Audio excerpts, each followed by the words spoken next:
Hello, happy full moon. I hope you guys had a good night. I know the full moon energy is still going strong this morning. I am a sleepy bear. We had a lot of ice here in Ottawa. I noticed halfway through the day yesterday that my my tub that I put out on my porch was like frozen solid to the ground, and it still is. I'm hoping by the end of the day it'll thaw out. But so I put another pot out. So this is what I'm going to use to show you how I make moon water. But the first thing I wanted to say is do whatever makes you feel right. There's so much information right now, almost like we're being bombarded, and people are, will say, do this, don't do this, use this kind of container, don't use this kind of container, if you don't put it in sunlight, if you don't put it in this, then it's not going to take effect. Just fuck all that. It doesn't matter. So what we're doing is really, this is things that I've picked up from other people. This is also just, how I like to make my moon water, because I do use it a lot in my day-to-day life, and I will go over different ideas on how to use it. And please comment down below too how you guys like to use moon water, because there's so many different ways. But this can give you an idea to maybe start bringing this practice into your life, because I know it's a fun, magical thing for me, and I feel like it does really help me get attuned to the lunar cycle a little more. And right now, I'm synced up completely on all my cycles on the full moon. So it's important for me to bring that into my day-to-day life as I'm, moving into my 30s and really getting into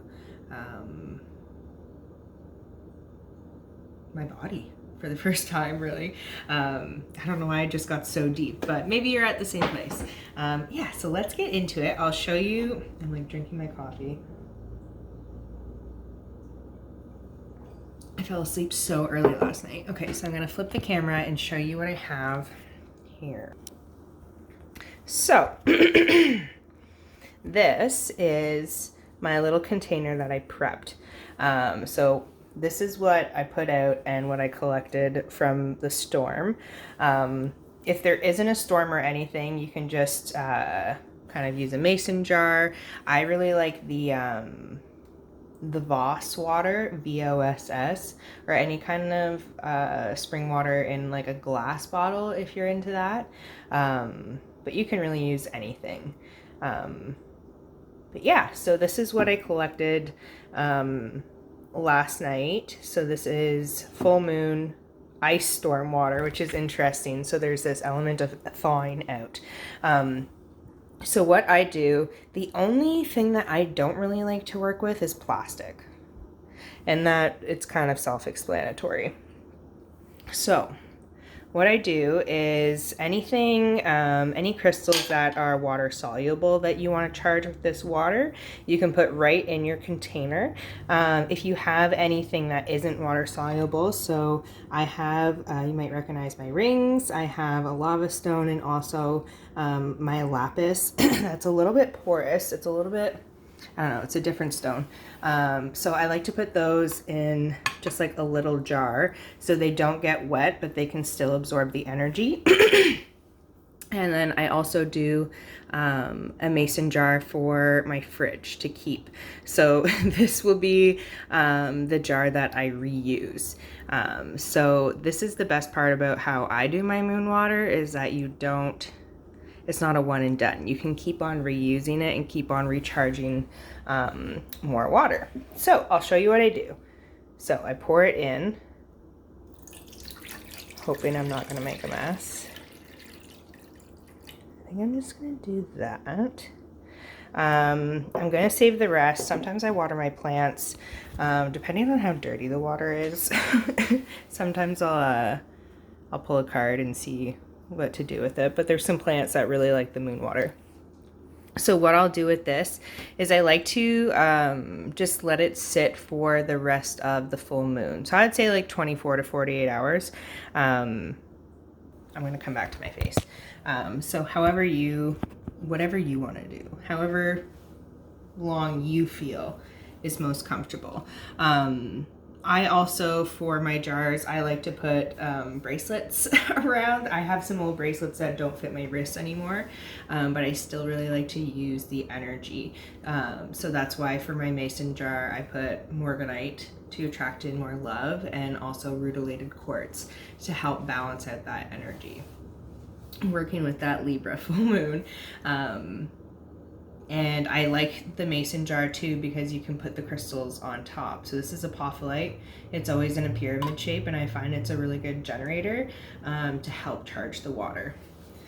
So yeah, some people will say, you know, the glass stops the crystal absorption, but every time I do full moon water, it always reminds me of the Magic School Bus episode with Molly Kuhl when they I think it's like her car, and she has there's an ornament on the hood of her car, and it's made of sugar, and the class like gets down to a molecular size and rebuilds the crystal from different molecules, and it's so cool. And that's how I picture like the frequency or the energy of the crystal kind of going into the water. Yeah, and you'll be able to feel it. So what you can do with moon water. So once I have my jar, this is the one I took out of the fridge. This was from, I think the last time I made like a lot of, well, the storm moon water was back in September. So I guess Libra season. That's weird. I think it was the Pisces full moon, if I'm not mistaken. So this jar, I've had people ask me, they're like, why do you have just like a jar of water in the back of your fridge? I'm like, oh, that's my storm water. So if I want to use this water, what I'll do is exactly what I'm doing here. Sometimes I'll charge a bowl of water to put in my bathtub. Sometimes I will use it for my tea or my coffee. So again, you can charge, not using the rainwater that you get, but charging like safe water that you can drink with this indirect method is really, really helpful. Again, I water my plants with it. I put it in my face steamer. I know you're supposed to just use like distilled water, but fuck it. I put it in my face steamer. What else do I do with moon water? I make edibles, and I use it to make edibles when I make my butter. And again, that water I also crystal charge specifically for what I'm making. So a lot of the times it's anti-anxiety, so I use well, a lot of the crystals that I had in here, clear quartz, smoky quartz is really good for that, amethyst. Sometimes when my cats are going through something, I'll make some crystal water for them. But I truly like the indirect method here because that way you're not introducing anything off the crystals into the water in case there is any toxic minerals in them or on them. Even the polish, like I have a lot of raw crystals, so that's why I don't just go throwing like my smoky quartz in my water jug. You can tape it on to the outside, that works as well.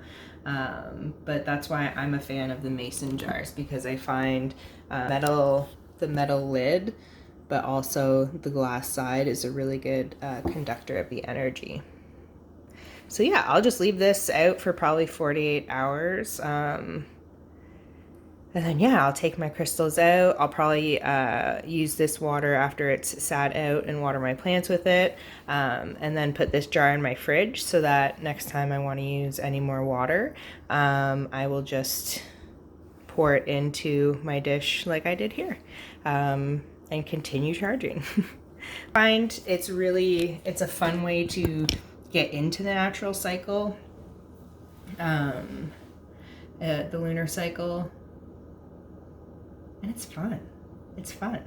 And again, you don't have to do it the way I do it. This is just, I found, I used to like take all my crystals out on the porch, and it just got way too much because there's just too much, even my decks and everything, right? So now that I'm charging my clear quartz in here, I can use that, put it with my other crystals to help charge them with the full moon energy, or put it with my decks to help charge them.